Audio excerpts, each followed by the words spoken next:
Hi everyone, just wanted to give you a real overview of these hydroponic and aeroponic gardens and how I built them, why I built them, how they really work, um, what's the point behind the builds and the decisions, and how the improvements can come. And so, as you can see, these are a few months in, and there is a fair amount of growth. Tomatoes, a lot of tomatoes. And so there's peppers, there's everything. There's all sorts of things that are growing in here. There's not 1 inch of soil in this entire thing. It's just rock wool, water, and a nutrient solution. That's it. And air. You wouldn't think the plants would need air on their root systems, but I'll show you they enjoy it quite a bit. So when I built these things, I was originally thinking of I wanted to do something that was flat. I was looking for something outside by my shed that would just be have the sun on this side and then be flat on the other side. However, due to mosquito issues, I decided to build these inside. Um, so there are actually 3 iterations. One started here.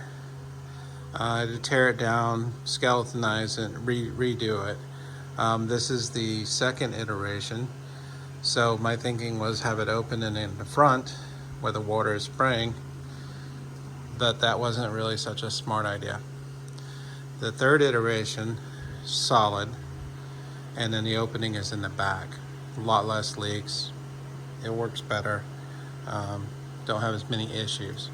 So let me talk about the materials, how I put it together.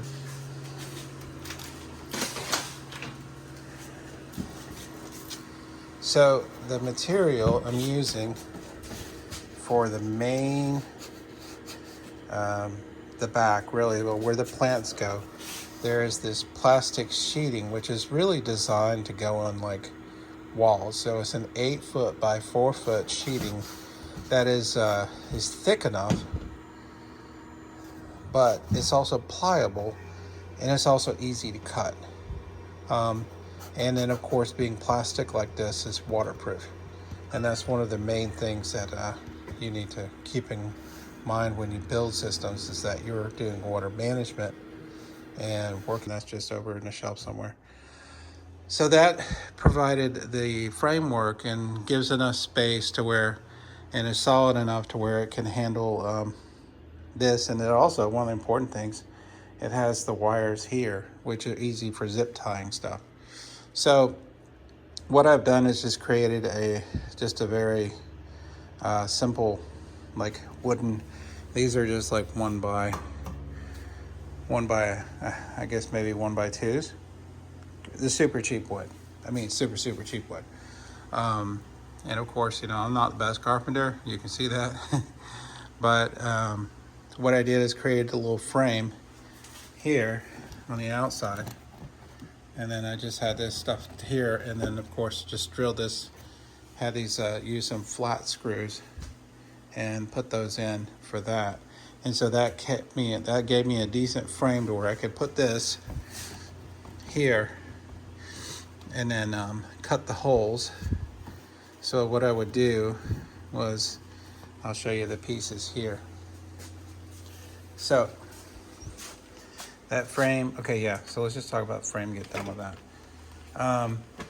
So you can see the framing, it's just simple, it's just a rectangle, right? The only things that are a little bit different are added these for the extra drain, which I don't think this probably almost never has been used. It may be a little bit. There's a little bit there, very little. I need to clean this out. Since this is now a spray, it's probably never, it's a mist, it's probably never ever going to be used. But there is occasional that it would come out. So there is some additional, framing for here, and then the other drain here. That's there. So that's the frame. And of course, I added this additional. This is actually this is really necessary, because the plants are hanging out here and then they get large. So these two or three cherry peppers, I believe this one's 2 plants, they just get ginormous. And they take up a ton of space. They're very heavy. Same as the tomatoes. You can see the tomatoes. So they need strings. They need a frame. They need something to hold it up. So plants aren't really they're not that heavy. They don't get that heavy usually, but they need some support. So unfortunately with this design, some plants just grow better than you're expecting. I mean, look at that. That's almost like, what, 3 feet, 4 feet away from the wall. It's crazy. So framing, just simple framing here, just a bracket was enough. It's enough to hold this, and it's sturdy. So wood-wise, it isn't very difficult. It's just, you just kind of follow your instincts there and build this. So the sheeting goes in here, and then these pieces are these are 3D printed, so you're like, oh dang. You could probably buy some like elbow sewers or something like that would work just as well. So don't get worried that you can't build something like this and you don't have a 3D printer. This is the piece that goes through on the back, comes through the wall, and it's a really tight fit. So what you're going to do is you're going to draw, it's easy just to draw a small piece here on that, cut it, and then just draw those around on this. And these are 3 by 4 by 3 by 4, which gives the plants usually enough room. Normally this is designed for like mustard greens, smaller plants, but I decided to go a little wacky, and everything started growing. So this goes here. This is a piece. This piece here fits on this outside. This was initially designed to give the plant a little bit more room because the lip here is not big enough. But what it also helps is that, so the plant will sit in these little pockets here, goes in there, and then this piece will go in here, and this holds it in. And that's been fairly effective at keeping these plants stationary in here, because if not, well, the plant gets heavy, it pulls out, and then you get water and you get access into this. So one thing that you have to keep in mind is you don't want, it's about impossible not to have a hole or some way, but you need to minimize as many holes and avenues for insects to get in there, especially gnats, mosquitoes. They'll destroy it. It'll turn into a miserable place if you don't. So I'm pretty careful about doing that. I'm not 100% successful. I don't have mosquitoes, thank God. But I think there are some gnat issues, but we'll work on that. Anyway, so that's how this works. Now granted, this can take a lot. There are 42 slots in here. So that's 42 of this printed, and these are ABS. Now, the design used to was a single pump, and it's just a simple like 1100 gallon per hour pump, and that comes through. And that's where this one is still that, but this weekend it will not be. So yeah, these were 2 pumps. They would go and hit they would go for 2 minutes for every hour. And so I had to have this kind of stuff going in here, and then going to this, to these, which are now pretty much dead because they were pulling too much power. So I'm having all this added infrastructure that it was just unnecessary. So I then switched to this Moisten Land reptile spray. This stuff's great. So these run. You see how much easier this is to get into the back. I'm not even going to open that, but you see the spray. You see how fine it is, but it's too close. So what I need to do is redesign this thing and pull this back. I have plenty of space here to work with. Pull this back, and it is a fine mist, which is better for the plants that they can. So eventually this thing runs every 20. I have it set to run every 20 minutes for a minute, which is probably too much. But the plants seem to be really responding to. So the drainage, we'll talk about this one because the other one's a mess. This is improved, a little bit better.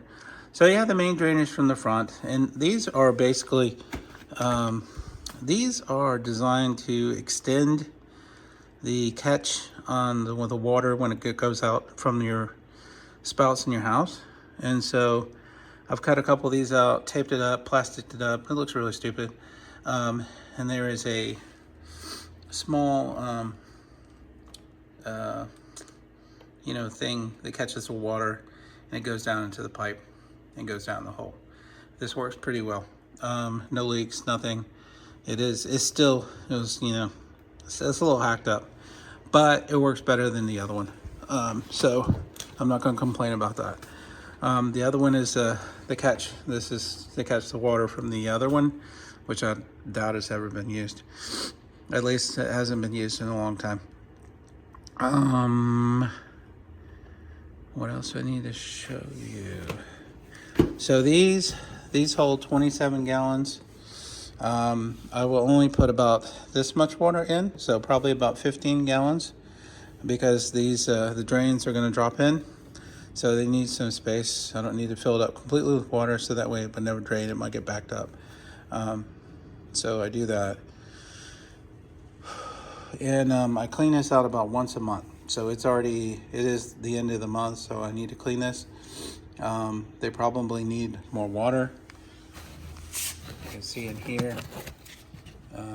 Okay, it's okay for now. It does need more water.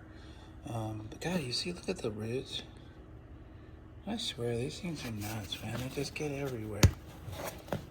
And plants, they respond to this so well. So that's that. Now the things I had to do, of course, the lighting. These are just shop lights, right? These are just, apologize for the line, but anytime you hit the LEDs, the frequency is off. I don't know what frequency these are, but I can't seem to match it up with the video. However, there are 6 lights on each. They cost me somewhere between, I got some for $20, some were just $20. So overall, say if they were $20, $120 worth of lights in my car. It does really well for powering, giving these plants enough light. I put it as close up as I can, and in doing so, for some reason, I thought clear was a good idea. Really don't. If you're going to use plastic to do this, use a black plastic. You can find the same 3 mil. This is really, really thick. You can probably find a little bit thicker. It might work better. But anyway, that's where these tarps are coming in from. And that's also where the paint is coming from as well. And this was all done after the fact. So these were already running, already had plants, and that's where you saw some of the red paint in there. And of course, I'm not the best painter, but all I wanted to do was make sure that this was painted up there. That way I wouldn't get any more algae. So I was getting algae growth in the back because these were close and it was coming through. And so you're gonna need to make sure that this is dark. And I encourage you to either find some solution to keep it dark, that the light doesn't go through, or paint it way before you even start cutting holes in it. So do that before you get started, and don't do it afterwards, because it's more difficult. But when you do get done, it won't be long before you're going to get some just unbelievable growth. This is just nuts. And so now it's November, right? So this is kind of going to be my winter garden. So this bad boy will be producing stuff all winter long. And you can grow pretty much most anything you want. Roots tend to be a little bit more difficult, but tomatoes, any of your greens, even have radish in here doing something. I don't know. Greens, lettuce, spinach, they do very well. Kale does phenomenal. If you like onions and you like to use green onions, you can easily just pop those into there.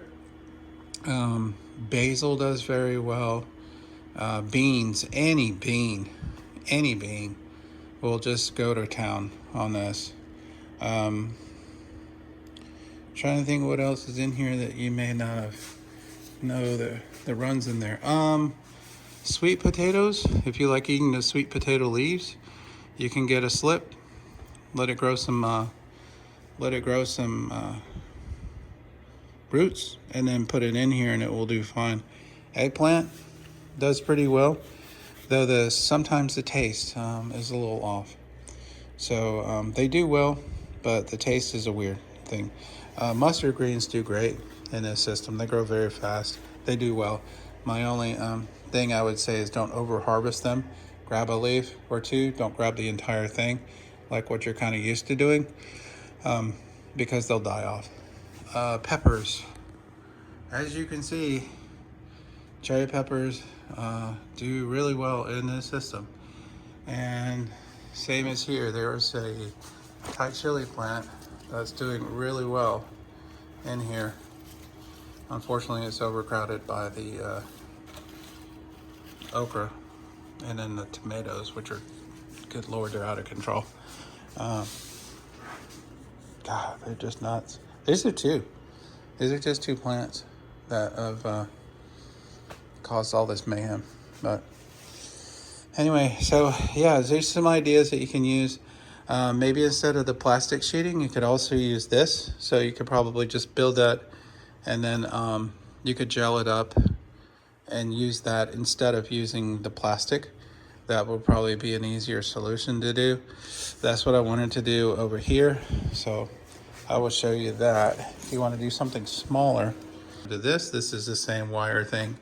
I tell you, whoever designed this must have been a gardener. Really must have been a gardener. This is simple. It's just a bucket, just plastic, that plastic sheeting that I'm using as drainage, right?